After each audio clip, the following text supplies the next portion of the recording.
latest cash grab sequel to come out of Disney Plus, Diary of a Wimpy Kid, Rodrick Rules.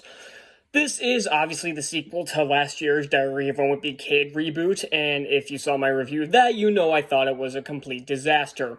There was so many things wrong with the movie, both as a movie and as an adaptation, and I'm someone who likes when adaptations change things, but the changes made in the movie actively made the story worse and completely just butchered so many of the characters, including some just odd decisions made. And to make matters worse, it was only about an hour long, if even. And this movie started off, just before the movie even came out, it seemed like it had more potential. For one thing, it's a bit longer. It's an hour 14. I have IMDb on my computer behind my camera, so I'm able to look at this stuff. It's an hour 14, so there's already more time to develop the story, more time to develop the characters, and everything else. So that's already a plus.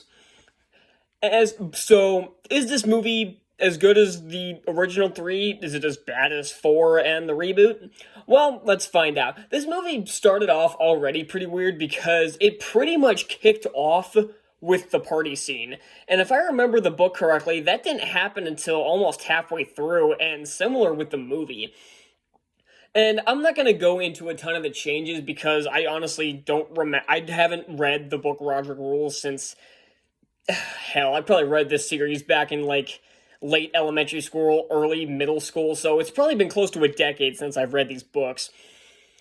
So I'm not gonna get into too many of the changes. One change I do find weird, and I mentioned in my last review, that the animated movie did seem to take some things from the live-action movie instead of the novel. And there's one tiny change that I noticed that's very similar. One, Greg and Rodrick are on good terms by the end of the film, and I wonder if that'll actually carry over into the next one like it did in the live-action movies, where they're basically friends in dog days.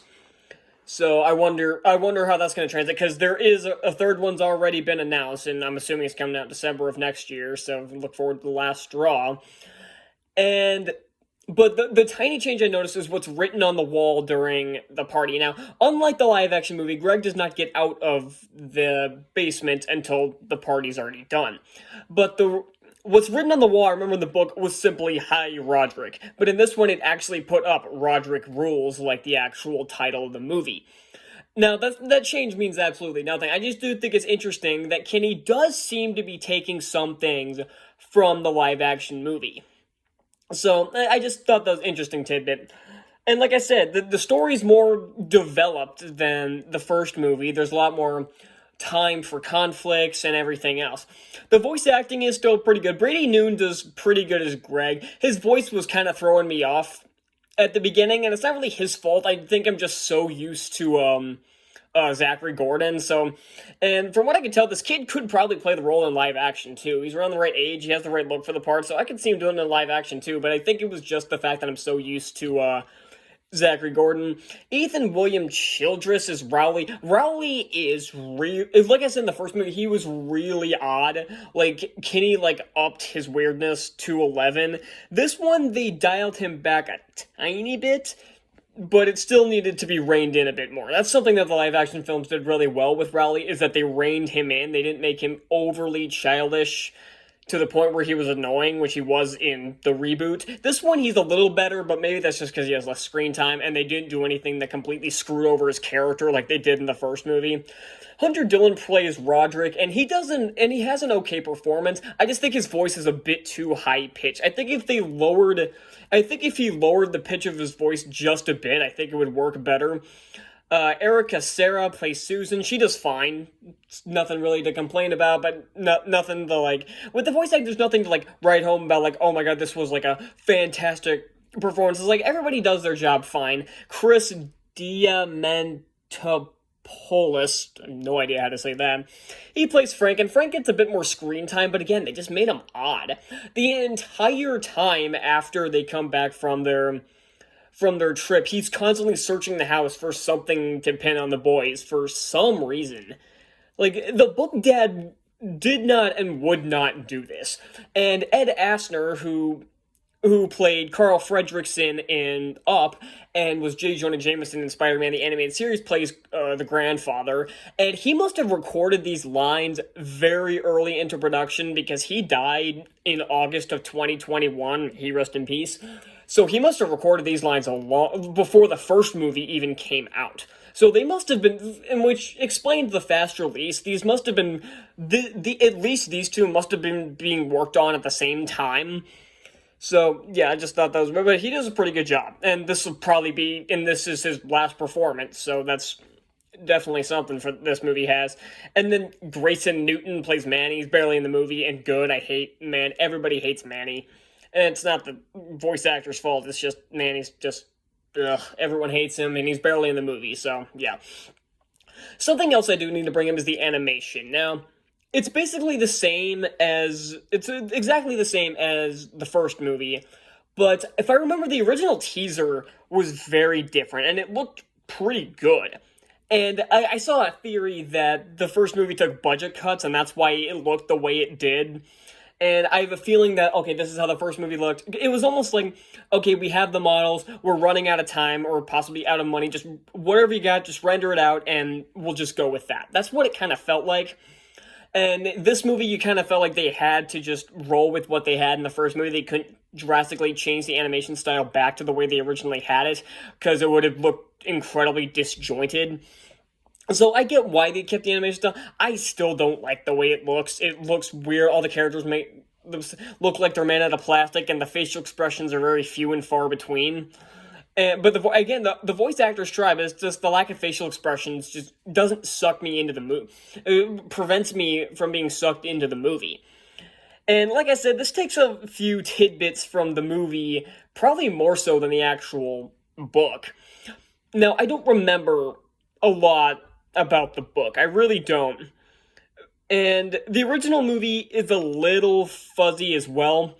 I remember the live-action movie, of course, had a lot of changes. All three of them did. And honestly, I think the movies are better than the novels because they actually have the characters grow and evolve, unlike the books where they just kind of stay static. So I'm totally 100% okay with this. Now, something else I do need to point out is that this movie, much like the first movie, is getting relatively mixed reviews.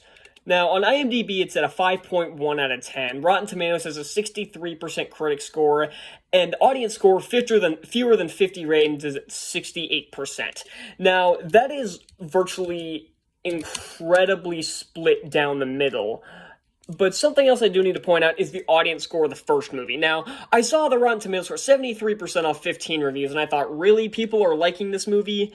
Then I saw the audience score was a 41% off of 100 plus ratings. So, no, it wasn't just me. It seemed like everybody else hated the first movie too. And this sequel is definitely an improvement.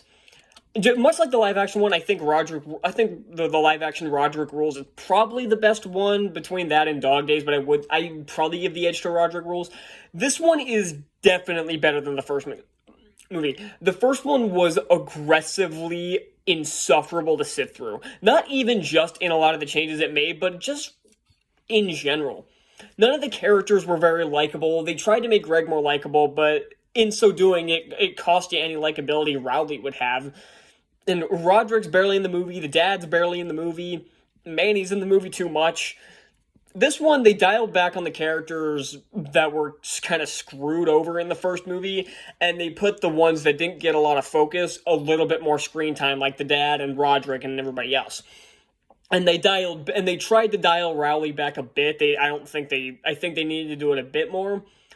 But yeah, so if the movies continue this upward trajectory, I am interested to see what they'll do with the third movie. Because I wasn't looking forward to this movie at all because of the first... I was looking forward to the first movie because I'm like, I'll give it a chance. And it sucked. It sucked real bad.